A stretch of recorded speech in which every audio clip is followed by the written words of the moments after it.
to. Good. Okay.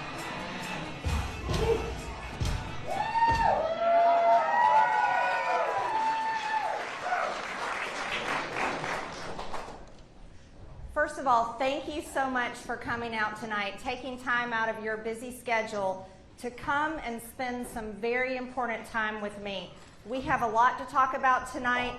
The state of our country is in dangerous times. And the reason why we are where we are is because the federal government has forgotten the American people and no longer serves you. And it should never be this way. And Diane, I really want to thank you for bringing up when I first ran for Congress. That was something I was going to bring up. Look, you all know me. You know who I am. You elected me. I work for you. I do not work for Washington, D.C. I do not work for the special interest. I do not serve the lobbyists. I do not serve any other group. I work for Georgia's 14th District.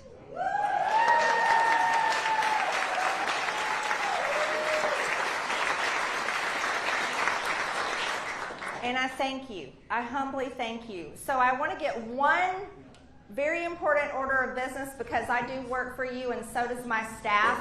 I have an incredible district staff. We do all the constituent services and my staff is amazing. I'm so thankful for them.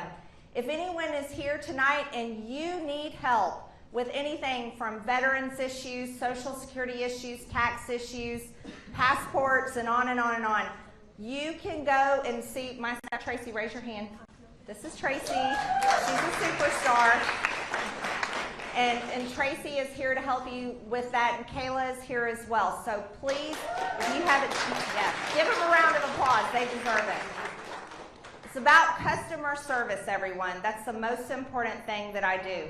And then I've got also people are here from my DC office. They flew down for this town hall because this is so important to us. So moving on, the whole reason I ran for Congress, and you guys know this, is because we know exactly who the Democrats are. They tell us their agenda. They tell us their policies. And then they do something that I'm quite impressed with. They follow through.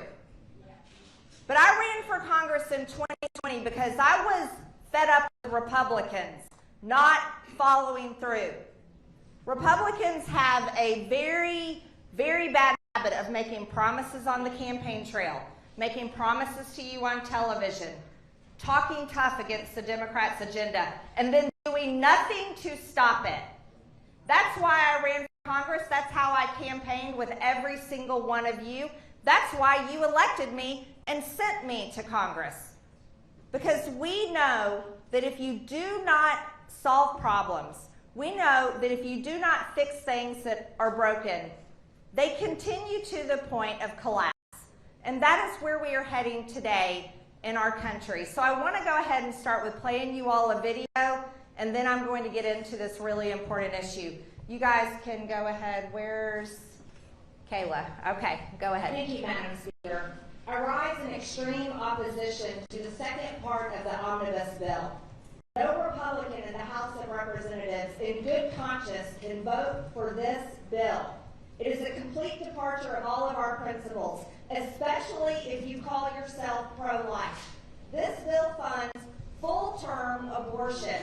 This is not a Republican bill. This is a Chuck Schumer, Democrat-controlled bill coming from the House majority that is supposed to be controlled by Republicans, but yet our majority has been completely reminded to direct their remarks to the chair, please. Madam Speaker, it is the will of our voters, and it is the will of Republicans across the country that this bill should not be brought to the floor, that this bill will absolutely destroy our majority, and will tell every single one of our voters that this majority is a failure.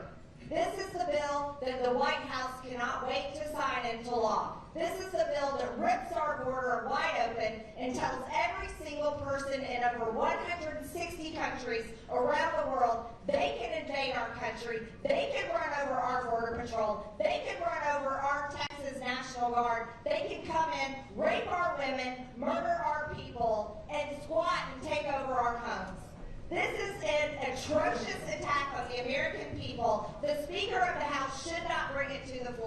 and this bill should not pass.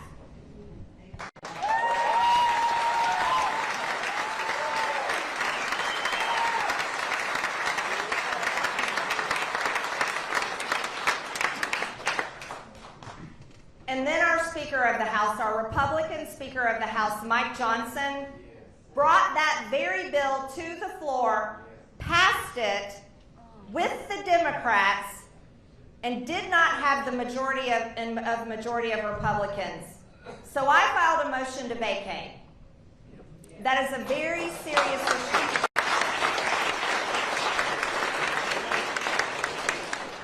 Now let's talk about what this means, what really happened. You all are some of the brightest people in the country. I know you follow very closely what is happening in Washington. Currently, right now, the Democrats control the White House, Joe Biden being president. The Democrats control the Senate, and Republicans control the House of Representatives with a razor-thin majority. That's a majority I fought for. That's a majority that I campaigned all over the country to help Republicans get elected. This is a majority that I donated money to, hundreds of thousands of dollars, to help Republicans win the House.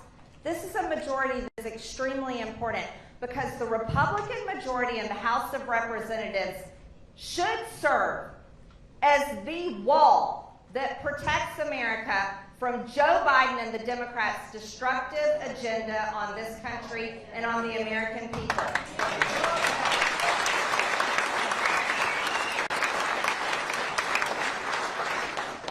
This has been a tough year for Republicans in Congress.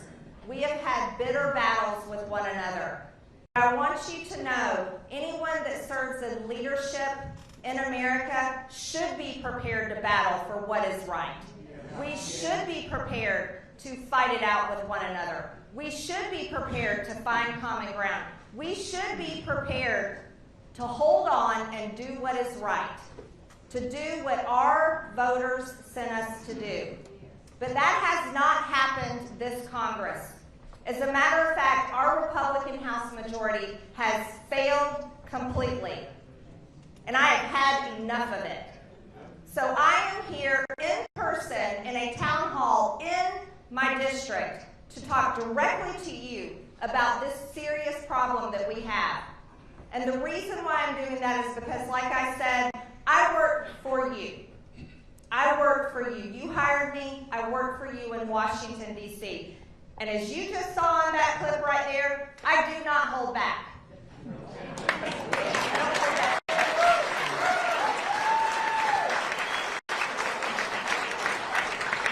Now, since we have elected Mike Johnson as Speaker of the House, and I want to tell you about his promises to us.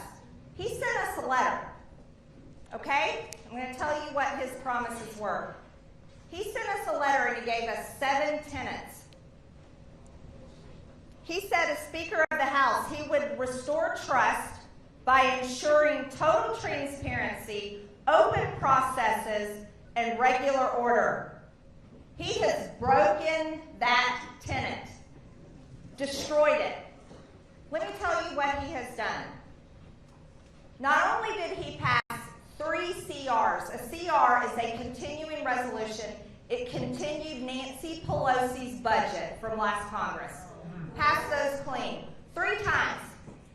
3 times. Did that with Democrats. He also broke our rules. Here he promised open processes and regular order and total transparency. We have not had that from the Speaker of the House because he has gone and worked with Chuck Schumer in the Senate, Mitch McConnell. Do you guys like Mitch McConnell? No.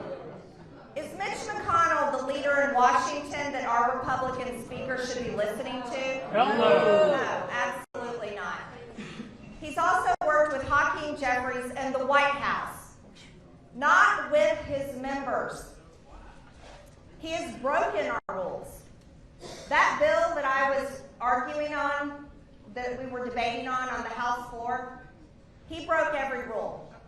He suspended the rules, which means it didn't go to the Rules Committee. It was supposed to go to the Rules Committee. Then he broke the 72-hour rule. He gave us 1 day to read a bill that was over 1,000 pages. No one can read a bill that's 1,000 pages in a day. And then he brought it to the floor and passed that bill with all the Democrats voting for it and the majority of the majority against it. That is not what a Republican Speaker of the House does.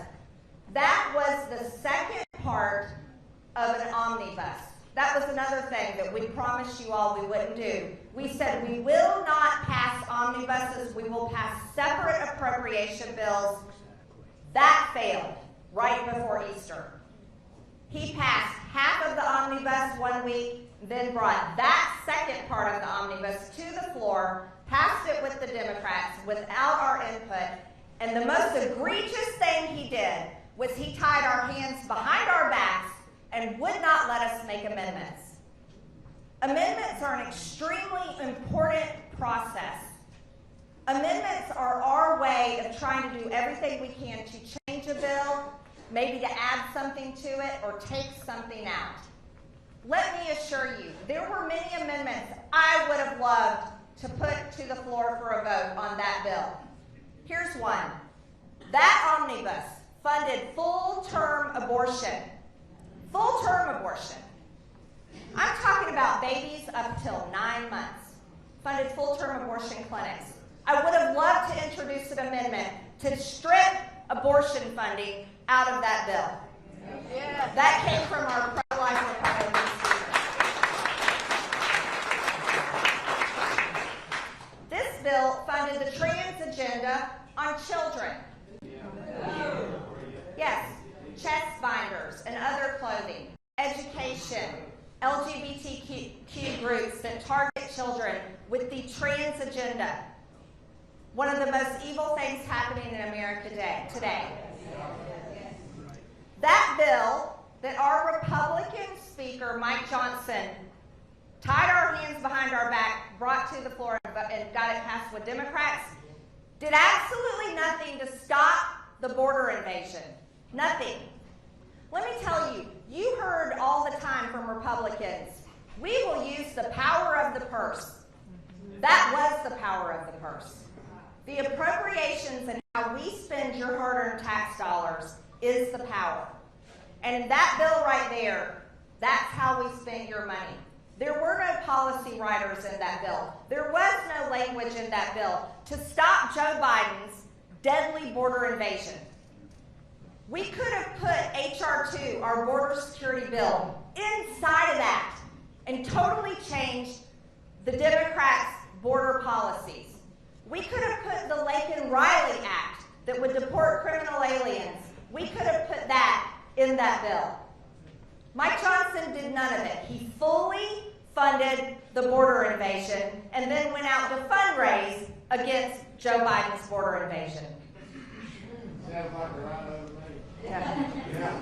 Maybe a Democrat speaker, actually. Let me tell you what else